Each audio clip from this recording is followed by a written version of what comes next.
Here comes the sun, here comes the sun, and I say it's alright.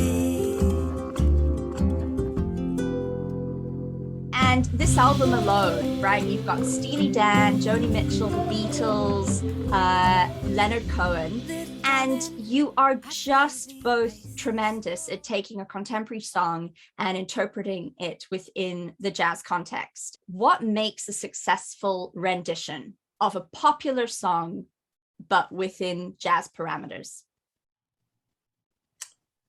That's a great question, because that's kind of like since we started playing music together, that's kind of been like the primary, thing for us to tackle and figure out how to do. Like the very first time we ever got together and played, we thought we were gonna just play some standards, and we actually just ended up playing a bunch of like Ricky Lee Jones and Richard Julian and singer-songwriter right. type stuff that we both realized that we had in common. Right. And so from the beginning, from Mercy Streets, like finding a way to play those songs, bring those songs into a jazz context has been like kind of our whole endeavor.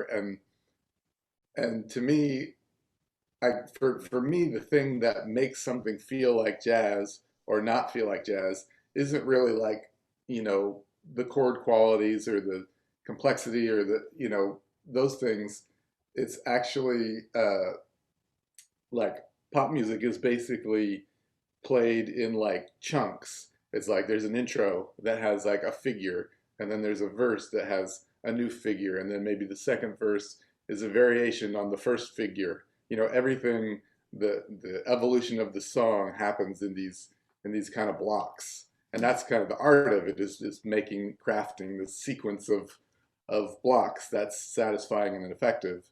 And that's completely not what jazz sounds like. Jazz starts somewhere, and then the musicians just go on a journey in the moment, and there's just a thread, and it's very weaving and linear, and it's not repetitive.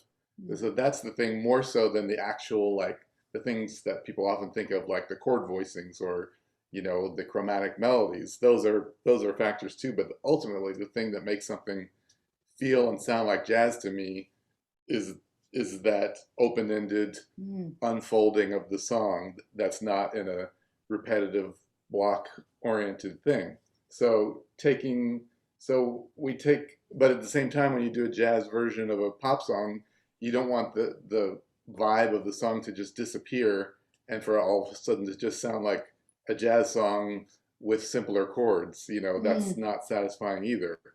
So we try to establish a really strong mood for the song in a way that's going to remain, for the song, whether it's like a specific, kind of harmonic sound for the intro that kind of like establishes,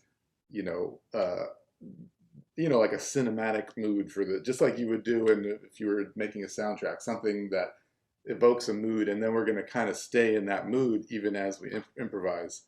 And then we try to open up the chords in a way that jazz musicians can then just play with them like they would anything else. And so you get that flow of jazz where it just feels open-ended and it's interactive. And interactive, and it's just weaving and going wherever it goes, but retaining some sort of, identity for the song that makes it distinct from the other songs.